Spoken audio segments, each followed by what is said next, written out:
First row of the second group, Ron Munnerlyn in car number 68, championship leader in ITS, expecting a real scrap in ITS late this morning here. Peter Beaulieu alongside him coming to the green flag in car number 25. Beaulieu, Keith Golden, and Nathan Jackson all tied on points at 142 there in ITS. Keith Golden is on the inside of, sorry, it's not Keith Golden, it's William Fee who's in that ITS championship fight. Keith Golden inside of row number 2.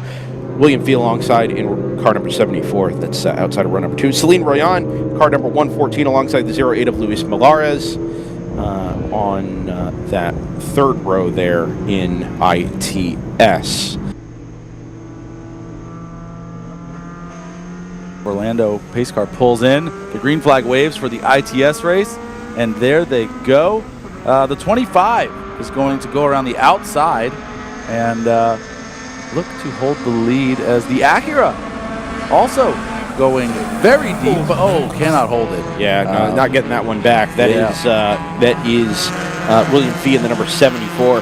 Fee is part of that championship battle there in ITS. Munnerlyn is the one who has it all to lose here. Doesn't need to win, but it would make it the championship clearly his at the end of this Sunday double points finale.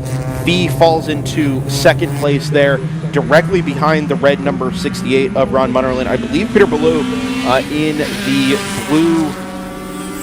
Is that? I think it's switched. Oh, it's the other way around. You're absolutely right. Yeah, it's Beaulieu in the 25 who's cleared out into the class lead. Thank you, Nick. Absolutely correct. So Beaulieu from V from Munnerlyn in the 68 who falls back to third. Is that a car off at turn number 5 or just a lockup? Just a lockup. Just a lockup. Okay. Yep, lost it out the window there. We did have it on camera, but lost it out the window behind the smoke. Everybody's okay there. This lead trio, however, separates themselves as they head onto the banking for the first time.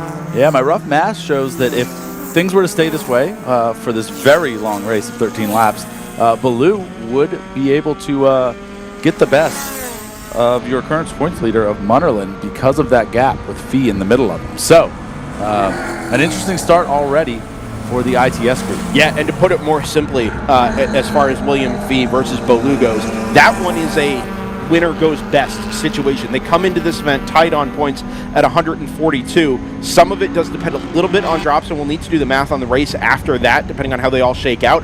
But if Fee can overhaul Beaulieu, which he has done, headed out of the Le Mans chicane for the second time, excuse me, a change in the ITS lead as now the Acura TSX goes to the point, leaving the Mazda to scrap it out behind. Yeah, you could see the power of the Acura as it came down the super stretch, and it was really able to get in front of them before they got to the Le Mans chicane, and just made a great move, was able to hold the line and carry momentum through the Le Mans chicane, and there they are in front now. So Fee with the lead in ITS.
Change again at the front of ITS.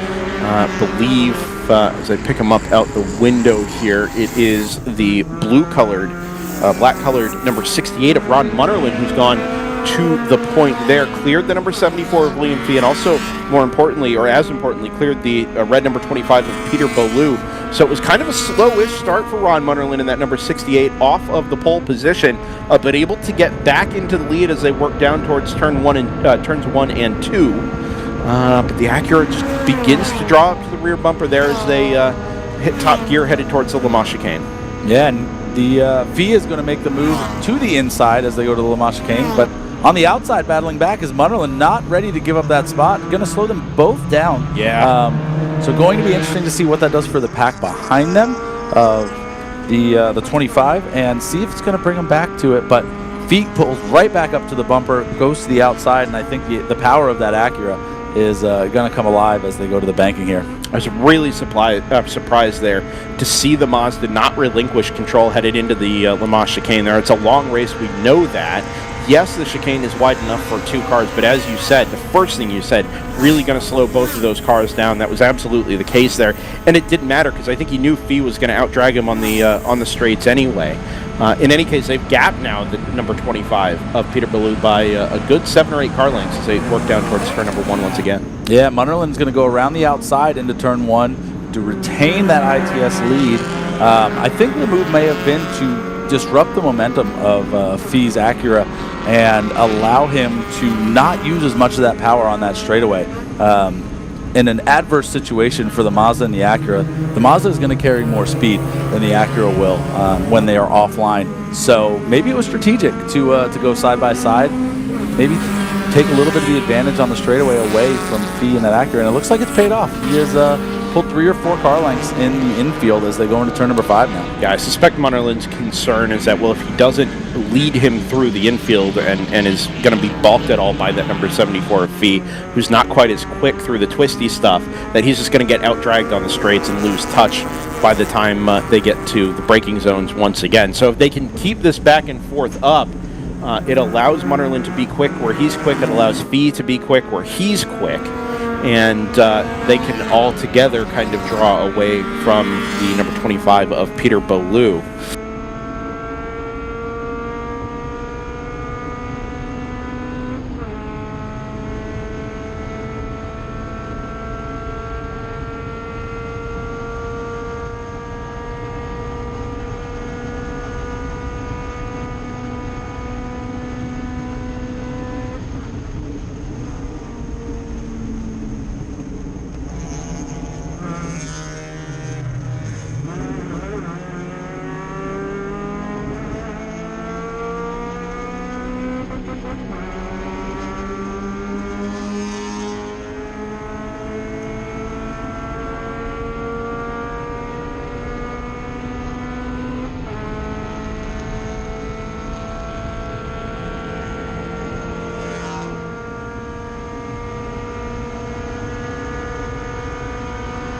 All the groups we've seen today have master level chess going on when it comes to making your moves and biding time. So I expect nothing different from the ITR group or the ITS group, which has another lead change as Fee in the 74 Acura has come through on the inside of turn number 1 with the MX-5. They're going to go side by side here on the exit. They are. Munnerlyn is going to try to hold it. He knows he's got the advantage on the infield and he's not willing to give it up yet. So Munnerlyn back to the lead, but allowing Peter Ballou to stay with those front 2. The side-by-side action really hampering the overall lap times and keeping it a 3-car race at the front of the ITS field. Racing room asked for and given there as they work through the S-bend towards turn number 3. Good job by both of those drivers to go side by side as the road is maybe at its most narrow anywhere on the circuit as you work past the end of the pit exit wall there, headed towards the International Horseshoe. Again, it really does kind of give that advantage to the 68 of Ron Munnerlyn through the infield portion, and then as they work up onto the banking, it'll be all the power in that Acura TSX of William Fee, with Peter Ballou now in the 25 close into. Let's see if Ballou can use the slipstream here now that he's up closer to that Acura to draw up to his championship competitor there, the 68 of Ron Munnerlyn. Yeah, we talked about it yesterday, that big hole that the Acura punches, and I talked about salivating about having a draft like that, and you can see it happening now. Yeah, Ballou is able to kind of close in with that big air gap that the Acura makes, and he may make a move going into turn 7. The advantage of braking and handling definitely going to be on the MX-5 side, but he's going to stay single file, not going to push the issue. So all clean there. Maybe use that toe as they fight their way back up to Munnerlyn. You know, a smart move. Rather than fighting for second, he knows that I've got to win this thing and have a gap for me to eclipse the points of Munnerlyn, who's in first. So let's work together. Let's not slow each other down the way Munnerlyn and Fee did at the front, and could be a smart strategy. just had a friend of Driver's Eye Life, Blair Deffenbaugh, send a message or two here. Blair knows a couple of these guys and said Munnerlyn is an absolute fighter, a weapon.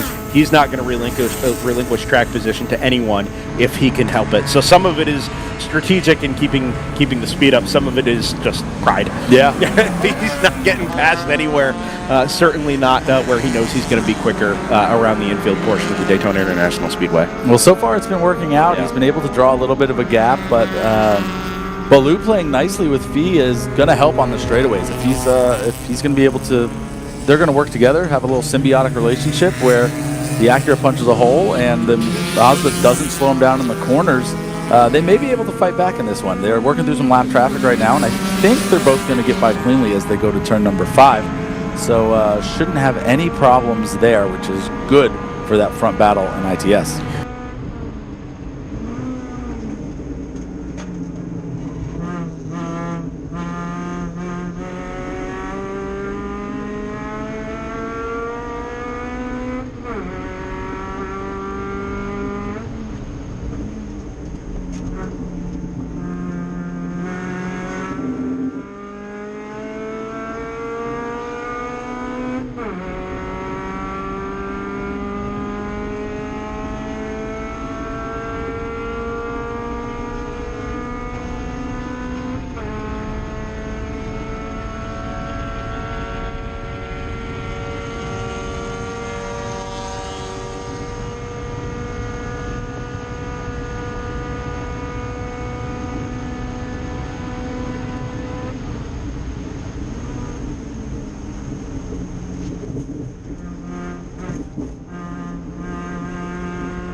Fee in the 74 Acura, I believe, has taken the lead back from Charles.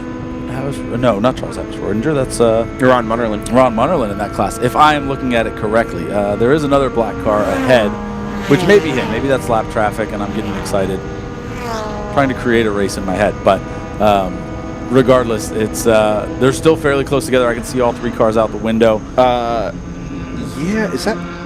I think that's a lap car because I don't think Bolu has closed in quite as much. Yeah, it is a lap car. Okay. So there's Munnerlyn way out in front. Then about 10, 12 car lengths further back is Willie, as I'm told he's known, in that number 74. Then a lap car, and then Peter Bolu in that number 25, the second of the red cars. That is all happening with this behind the side-by-side battle between the Acura and Mazda, Gomez and King, headed for start-finish once again. Yeah, they are still going at it. I think it's been every lap so far, even though we might not have talked about it. They are. It seems like every corner they're changing positions and seeing who's going to be the lead car for that ITA race. King carries so much speed on the outside of that crown there from 1 into 2, and if you have the trajectory of the car right, yes, it looks very dramatic, and yes, it looks like you're off camber and way out wide, but the arc of the car just sets you up so perfectly to come back in the throttle early and accelerate down towards the International Horseshoe. Really, really nice line and rotation out of that number 84 Mazda for Alec King. Yeah, and as soon as they come out of it, though, you can see the power of the Acura on the straightaways. Again, another situation where the cars make their speed in different places, and I think both drivers are doing everything they can to maximize the advantages of each of their cars, which is turning into a very fun race to watch as they go through Turn 5 and make their way down to Turn 6. Herbert Gomez making a move on the inside. He's going to make it stick. And not too wide this time, so... no, they both kept it within track limits. Yeah, they... at the very least. They were nice and tidy this time through Turn 6, and right behind them, that ITS battle. And you can see Munnerlyn and Fee about 8 to 10 car lengths apart, but still close, knocking on each other's doors, and within striking range if Munnerlyn makes a mistake. Really interesting in this ITS battle here to see how the lap times progress through the last second half of this race. Munnerlyn and Bolu both in NC Mazda MX-5s. Quick, at least in terms of ultimate pace, Munnerlyn's got the best lap in the class at a 2:16.808. The last lap was a 2:18.6. So almost 2 full seconds off the pace, off the ultimate pace in that car. Now, some of that may have been traffic affected, but William Fee stands out because he's set 2 personal bests in a row. Last time through was a 2:17.6, so a full second quicker than Ron Munnerlyn, and you kind of wonder if this is a harbinger of things to come as far as William Fee's pace is concerned. Has he taken a little bit less out of the tires in the early stages as the temperatures have risen and the track gets greasy? Look at how much he's pulled up pulled the margin in, headed towards the tri-oval here. These 2 races in ITA and ITS are absolutely going to come together here as they head towards turn number 1. Do they find a way to get tangled up between themselves, and who starts to hold up who as the ITA leaders go side by side, headed towards the horseshoe? Oh, way off! Is he going to catch the wall there on driver's right? No, he keeps it out of the wall, but loses a ton of time rejoining the track. Oh, he may be grinding to a halt here. Yeah. This may be William Fee's race done in that Acura TSX. I think it is. I think it is. He's pulling towards that cut just after Turn 2. What a shame.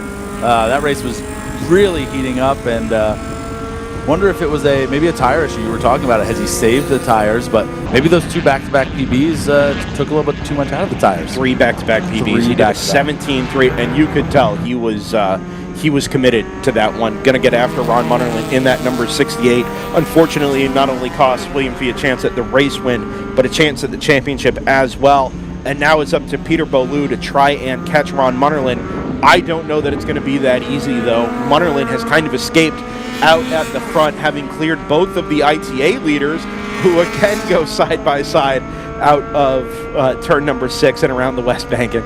Yeah, moving back to our ITR race, it looks like Steve Ty may have had an issue. I believe he has fallen back. The timing doesn't necessarily show it, but my eyes are seeing Mary Roney out front, Matthew Fritz right behind, and a fair distance back, almost a full straightaway between turn 3 and turn 1. The the Corvette of Steve Ty there. So ITR is shaking up a little bit, and the 2 points leaders now at the front of the class and less than a car length between them as they go into turn number 5 now. Tell you what, I think, I mean, this was a winner-take-all situation anyway. Some of it was going to depend a little bit on drops, but now... Oh, that's Fritz around at turn number 5! Matthew Fritz right up to the back of Mary Roney in the number 20. Got it all wrong on the way into the Western Horseshoe. The car slides around and comes to a stop in the paved runoff and carries on, but that will have done a ton of damage to the chances we were just talking about for Matthew Fritz to go chase the ITR SARC Points Championship. Wow, what a big shakeup there. They had been nose to tail for most of the race, and now a huge gap between Mary Roney and Matthew Fritz. If you're Mary Roney, that's maybe one of the best blessings you can see in your rearview mirror. That takes the pressure off, just drive your race, finish cleanly.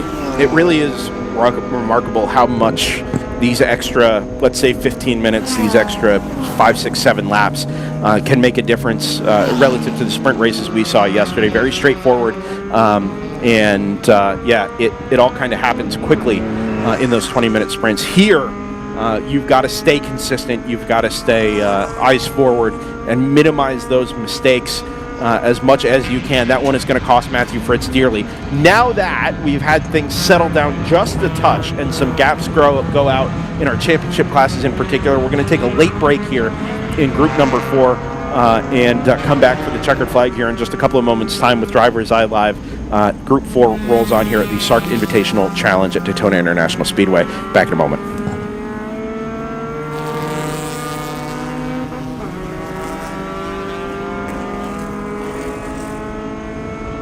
Babyface Fabrication is the product of years of NASCAR and road racing fabrication experience by SCCA V-Spec driver Josh Schmidt. Our website has dozens of existing products and custom solutions for your current or next race car build. Visit babyfacefabrication.com to learn more.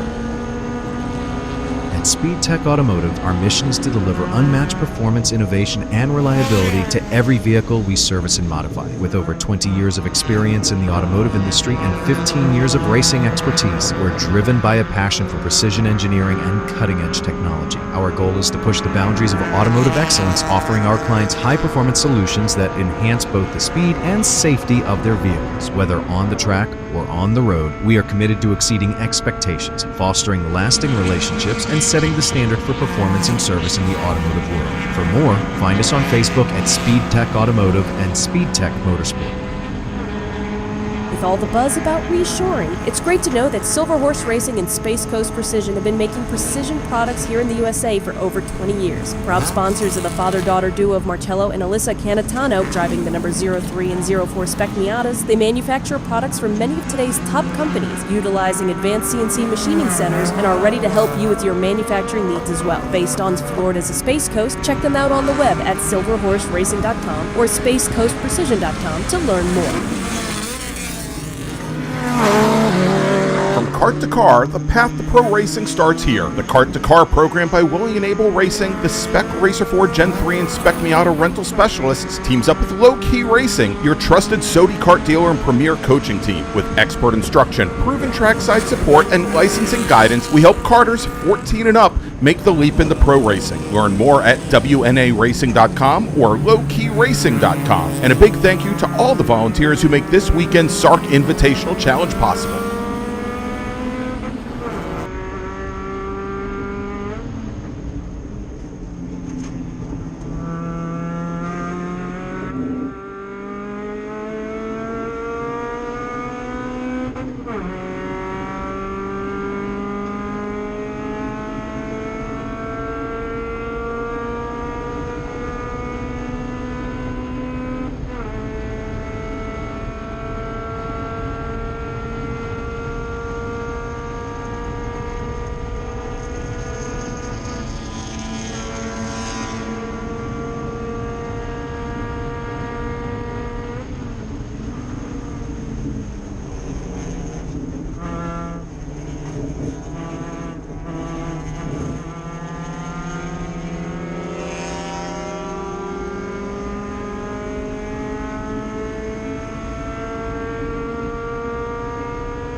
back at the Daytona International Speedway, the 2025 SARC Invitational Challenge. About a lap and a quarter left here for your overall race leader, Mary Roney in ITR. We are picking up the ITA battle, just like we left it. Alec King and Herbert Gomez going hammer and tong right to the death of this one.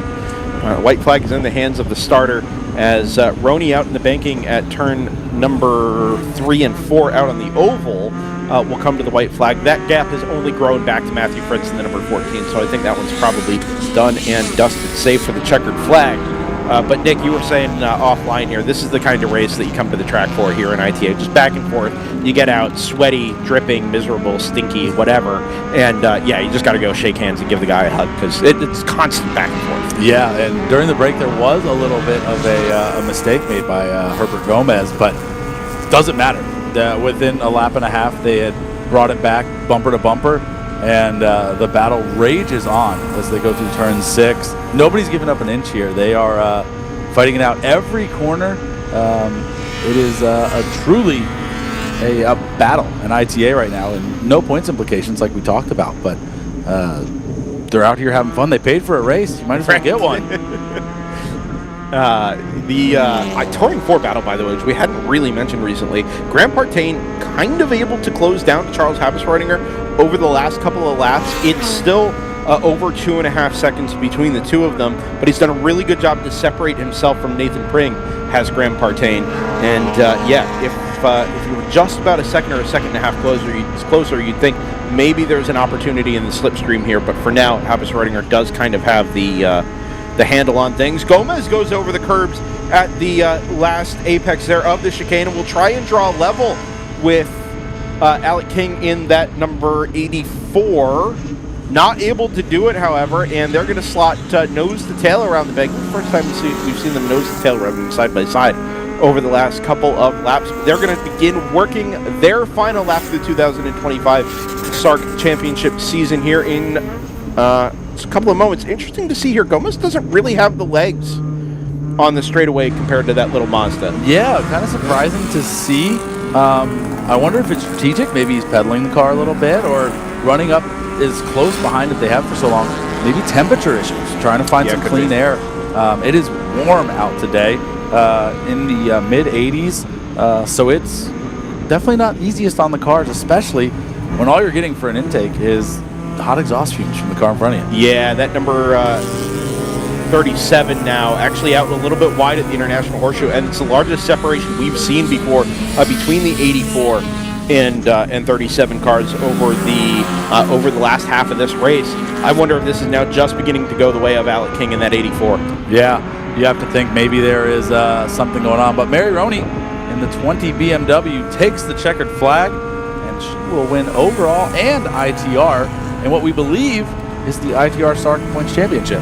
Absolutely, Nick. Yeah, Mary Roney pretty commanding there once Steve Ty kind of went by the wayside in the middle portion of the race. Actually looks like he ended up retiring that, oh no, there he is, P7. Slipped all the way to P7 overall in that ITR Chevrolet Corvette. So it's Roney from Fritz in ITR. Charles Habisreutinger able to hold off a charging Graham Partain in the number 106. Habisreutinger we expect to take the points championship there in Touring 4. Graham Partain came up just 1.6 seconds short of the class win there in Touring 4. As we pick up the IT, is there a battle to be played out here in ITS? No, there is not. Ron Munnerlyn in the number 68 should be one of the next cars across the line. In fact, the next car across the line here, headed into the Tri-Oval.